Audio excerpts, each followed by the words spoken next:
Good afternoon. It's always exciting to be back at the Combine. I kind of see the Combine as, the marking of the beginning of the NFL calendar where you just take a second to be grateful. I don't take this opportunity lightly that I get to do this job we all get to do that we love. So grateful to be back here. Anytime your season doesn't end in the tournament, there's a disappointment, and that disappointment drives the offseason. There's an urgency. There's always an urgency to improve your team, but when you don't play in the tournament, there's a heightened urgency, and that's the mindset we take to this offseason. Excited to collaborate with our coaches, our football operations department to improve this team to get where we want to be, not just this upcoming season, but seasons after that. With that, I'll take questions. Kwesi, with the defense, the way that ebbed and flowed throughout the year, what evaluation did you guys leave with from last year, and how much work do you feel like you have to do on that side? Yeah, as you said, early in the season, we were figuring out who we were. What was our identity? We had a new coordinator who I think did an incredible job. And then middle of the year, we played some really good football without Marcus Davenport, who was unfortunately injured. We found a way to play. But as you get later in the seasons, teams adjust and evolve and adapt. Eventually, we ran out of depth. We had those injuries at some point just started to take their toll, and we didn't have enough to overcome it. At the end of the day, injuries happen in this sport, and it's my job to build the 2 deep, the special teams, the player development, all these different things to overcome the adversity that can happen in a season. We didn't do that, and that's something we'll keep working towards. But a lot of good things to work off of what we did schematically, and then from a player standpoint, just a couple key positions that we had, and we need more depth at, and we need to continue to improve. On that note, with Danielle Hunter, where do conversations stand with him? Yeah, I have a great relationship with his agent. We've obviously had these conversations for the last couple of years. He had a great season, and I don't know that anybody who is in Minnesota is surprised by that. Danielle's walks out of bed and is going to sack the quarterback, pressure, impact the game. That's who he is. So we'll have fruitful dialogue like we always do. It's not just about this season. It's the next season and all these things. And always got to remember, the players have their needs from their standpoint, and I always respect that. And so we'll go to the table and we'll see if we can figure out see if we can talk about a way to kind of find a deal to meet in the middle. With Kirk Cousins? Where do you see things with Kirk Cousins right now? Great place. Kirk, we've again, another person we've had these dialogues the past couple of seasons. Had a great conversation with him a few days ago. Same thing, though. It's at the end of the day, we have our interests, he has his, and we get to the table and see if we can figure out a creative solution and how to meet in the middle. That's what every contract negotiation is, and that's what it'll be with him. What we do know is we have a really great quarterback, a great leader, and somebody that we think we can win the ultimate prize with. And so that's ultimately what I focus on, and that's where we're at right now. How do you analyze the running back position this past year, and do you think that's a need in the draft this year? You never try and pin a need to the draft, the free agency, or whatever.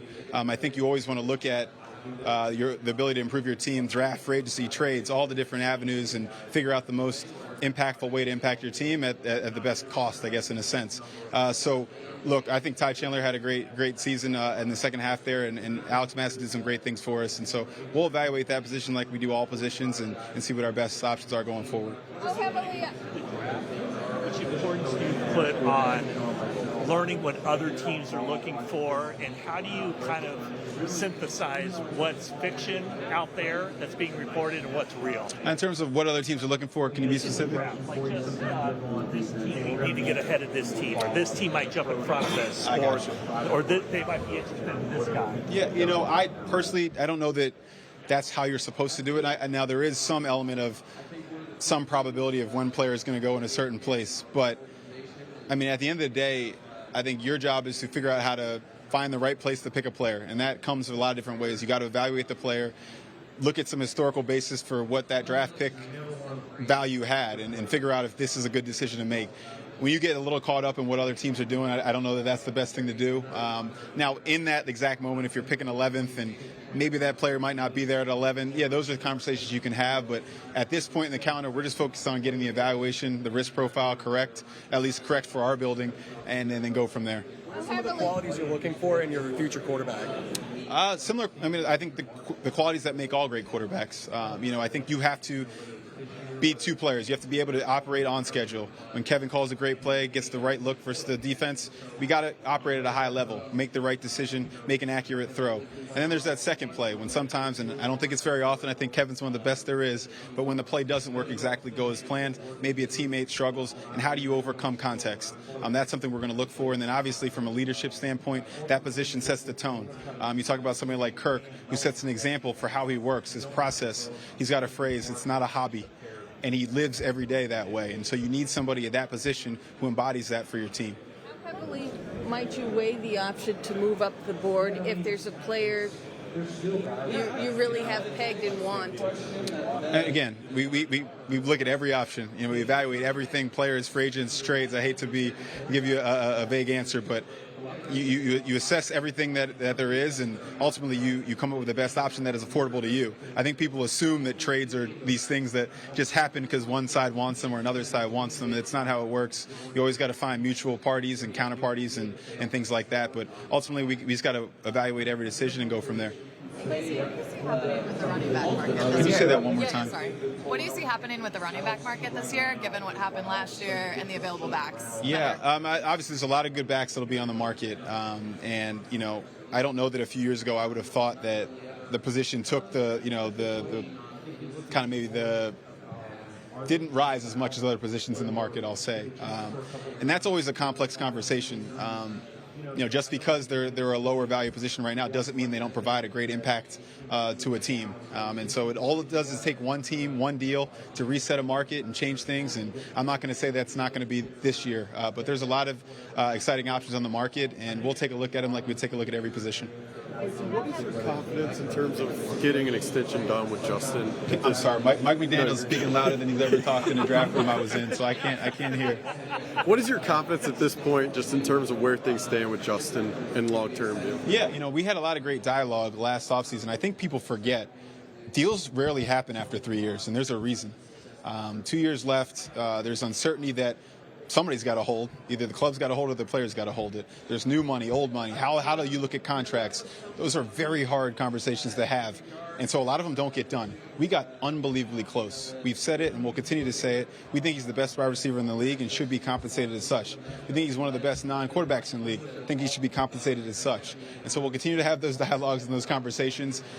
I've promised them, and I will continue to promise them, that I will not talk about our negotiations. I think this job should be done with integrity. So a lot of the stuff that I hear is completely false, but I can't get up here and tell you what's not true or not false, because that's not how I promised to do this job. But I will tell you that we're excited to have him and continue those conversations because he's somebody we want around for a long time. I don't know if this falls in. When does the clock start ticking when Jamar Chase comes up for a new deal? Like all these other guys are waiting to get theirs as well. Does the clock start ticking for you on that? Yeah, obviously, I'm a planner. I'd love to do deals the sooner the better, but deadlines spur action. That's something that Rob taught me, and it's something that in my first 2 years in the job I've seen is the exact case. They have their reasons for waiting. We have our reasons for wanting to do it sooner. And ultimately, we got to come together and figure out a way to meet in the middle and figure out how to best serve our purposes. Kevin was saying that since he played, he's been able to better appreciate as a coach the importance of a quarterback's ability to process at the line of scrimmage. How has your, prioritization of trades in the quarterback changed from when you got into the league till now? From I got in the league, wow. Well, I came to the league kind of clean slate, so I don't know that I had a ton of evaluation of quarterbacks being a commodities trader. But since I got to the league and I got to learn from the loud-speaking guy to the right of me, Mike McDaniel and Kyle Shanahan. You learn about the play and how a play works, and you start with the called play, and then you talk about what happens if an O-lineman gets beat and different things like that. And so we have a framework for how we talk about quarterback. We have a set of questions that we use to kind of provide guardrails for people to talk about them. We have a language and a process to do that. I wouldn't talk about weighting every one of those things in a certain way, because at the end of the day, players get their value a different way. You can watch a Kyler Murray do his thing as one way, and then you can watch Tom Brady do his thing a different way. I didn't mean to compare those two like they were similar, but the first two that came to mind. But players come to their value a different way, and you have to appreciate it. I don't think you're supposed to just want one thing. I think all you do is a winning performance. Somebody can overcome context of that position, and that's something we're going to continue to look for. Evaluating a quarterback, how important is the S2 cognitive test now? I think we're always trying to figure out a why. We call it a what and a why. A what is what do I see on film? I see this guy turn to the left, say no to something, turn back to the right, and say yes. So we're trying to figure out why. Why is that? Is that because he processes at an unbelievable level? Is because of his spatial awareness? All these things these guys test. But the first thing is the what. Always start there. And if the what and the why don't match, that's a cause to maybe ask some more questions. So I don't want to sit there and say that test versus any other test is good or bad. I love that the league is trying to different people in the league are trying to provide different data information to us to use. It's unfortunate all the way that stuff gets out. That should never get out. Those are private things that the players trust us with, and I know personally that's not something we'd ever let out. And it's also not something we use to say yes or no. It's something to show up and, hey, we have a conversation. Maybe player development goes differently based on what we learned. And so that's how we treat it. There are a number of players in this draft who are a little bit older, some guys who took COVID years off. Do you look at a player any differently, or how do you sort of factor that in if a guy is coming out a couple years older than average? Yeah, we talk about it a lot. That's something I learned in Cleveland, and I talked to Kevin a lot about it. It's an interesting dynamic. You're talking about a time in a young man's life where they're really rapidly going up their growth curve, strength, all athleticism. We know the athletic peak happens, and it doesn't happen at 20.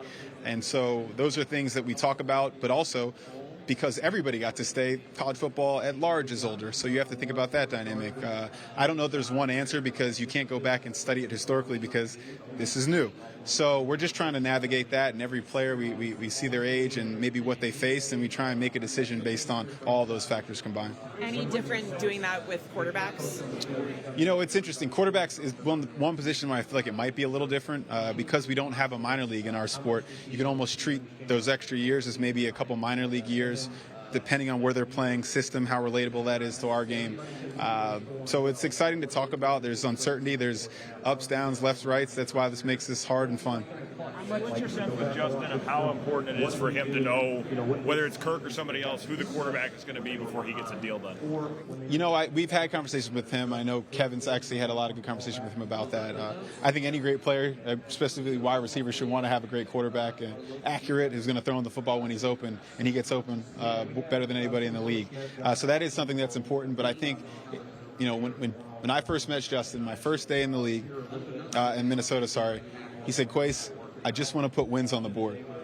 And so at some point, though, it's got to be a trust in how we're building this going forward to set us up in a sustained window to win for a long time. And, we've got to earn that trust, of course. But I think that's a conversation we have. I think you got to treat players like partners. You got to bring them in and have those conversations with them. And that's something we'll do with Justin. Seek his feedback on what he wants in a quarterback, or is it just keeping him updated on what you're doing? Kevin has a little bit more of those conversations than me in terms of feedback. I know, again, a lot of receivers just, want somebody who can throw them the ball when they're open, can process at a high level, things we talked about, and then be accurate with the football when it's time to do so. Kwesi, along the lines of things being thrown out about Justin, maybe some that are false, is there a world where you would ever consider making him available for in a trade? That is not something that's once crossed my mind.